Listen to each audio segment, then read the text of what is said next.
आज हम आपसे एक ऐसी चीज़ जानना चाहते हैं जो आजकल युवाओं में जिसका ट्रेंड ही बन गया है। ख़ासकर बात वेट लॉस की करें तो वेट लॉस को लेकर सारे लोग जो हैं अब सजग भी हो गए हैं कि वज़न नहीं बढ़ने देना है और वेट लॉस ज़ीरो फिगर को लेके जो है कि मेरी शरीर जो है काफ़ी कम वज़न का हो जाए। ऐसे में लोग तरह-तरह की डाइट का इस्तेमाल भी कर रहे हैं और ऐसे में मैंने कहीं पढ़ा भी कि बहुत ज़्यादा समस्याएँ ज़्यादा बढ़ रही हैं, ख़ासकर कुपोषण के लोग शिकार हो रहे हैं, तो ऐसा क्यों हो रहा है? ऐसा रिया जी कि आपने दो बातें कही, जी, वेट लॉस और जीरो फिगर। जी, वेट लॉस से तो मैं सहमत, वेट लॉस तो करना ही चाहिए क्योंकि आपका ज़्यादा वेट रहेगा तो उससे बहुत सारी कॉम्प्लिकेशंस उससे जुड़े हुए हैं।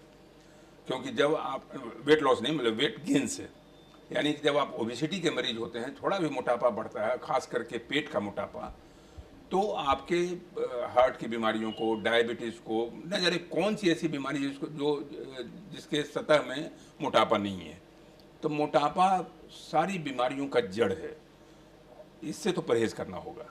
और आजकल जो जीवन शैली हो गई है वो मोटापा की सबसे बड़ी जनक है।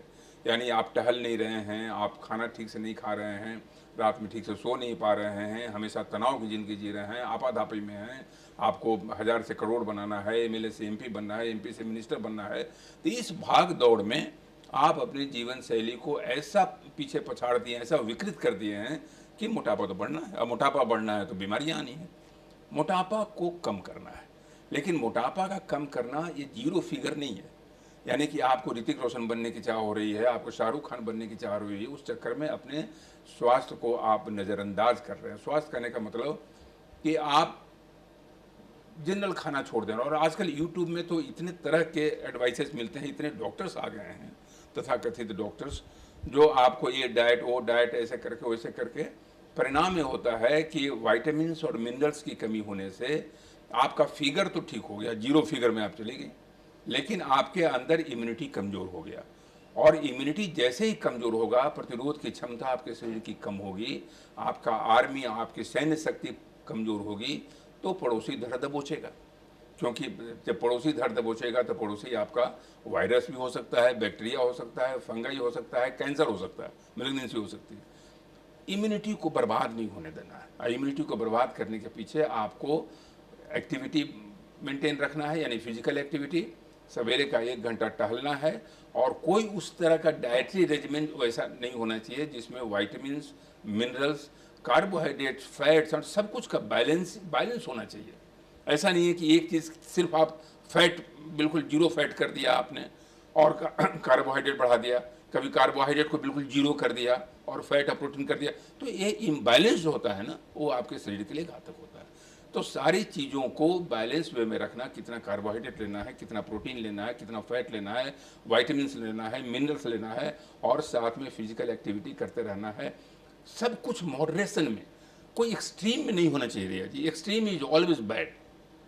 मध्य मार्ग वाला सिद्धांत जो है, बुद्धत्व का सिद्धांत है, वो आपके स्वास्थ्य का सिद्धांत है। मध्य मार्ग बना के रखिए, जनरल स्वास्थ्य के नियमों का पालन करते रहिए, ओबेसिटी से बचिए, ओबेसिटी को नहीं आने दीजिए, पेट की ओबेसिटी से बचिए। और उसमें सबसे ज़रूरी है खान पान और शारीरिक सक्रियता, रात में ठीक से सोना, तनाव को थोड़ा सा दरकिनार करना, थोड़ा मेडिटेशन करना, ये सारी चीज़ें हैं जो होती रहेंगी।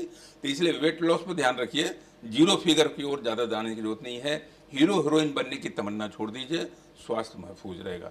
और अगर बन जाइए इस क्रम में, अगर हीरो बन जाए तो अच्छी बात है, कोई दिक्कत नहीं। जी। तो जो है जैसा कि आपने बताया कि ज़ीरो फिगर पे हम ज़िक्र कर रहे थे और ज़ीरो फिगर वाले जो लोग हैं और मैंने पढ़ा कि टीबी की शिकायत ज़्यादा बढ़ रही है।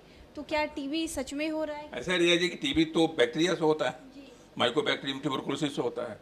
तो टीबी होने के पीछे मैंने जैसा पहले कहा कि अगर आपका सैन्य शक्ति आपकी छीन होगी देश की, कोई पड़ोसी देश आक्रमण करेगा तो आपके शरीर की सैन्य शक्ति छीन हो गई, इम्यूनिटी पावर घट गया, टी सेल्स घट गए, हाँ, सेल वाला इम्यूनिटी घट गया, ह्यूमरल इम्यूनिटी घट गया, एंटीबॉडी घट गया। और प्रोटीन से एंटीबॉडी होता है। तो वो सब चीज़ अगर घट गई तो बैक्टीरिया भी कर सकता है, तो माइकोबैक्टीरियम बैक्टीरिया है जाएगा। वायरस है, जो जैसे कोविड का अटैक आया था, कोविड का अटैक उन लोगों को ज़्यादा हिला के चला गया जिनकी इम्यूनिटी पावर कमज़ोर थी, जो बच्चे थे, जो बूढ़े थे, जो बीमारी से ग्रस्त थे। तो इम्यूनिटी को बरकरार रखना है। तो इसलिए मैं बार बार कहता हूँ कि अपने सेहत को कभी कंप्रोमाइज़ न कीजिए, इसके साथ समझौता नहीं कीजिए। बहुत सारा फूड फैड और डाइट फैड पर नहीं जा करके बैलेंस न्यूट्रिशन पर ध्यान रखिए। आप हमेशा बैलेंस्ड रहेंगी, ज़िंदगी को संतुलित बनाइए और स्वस्थ रहिए।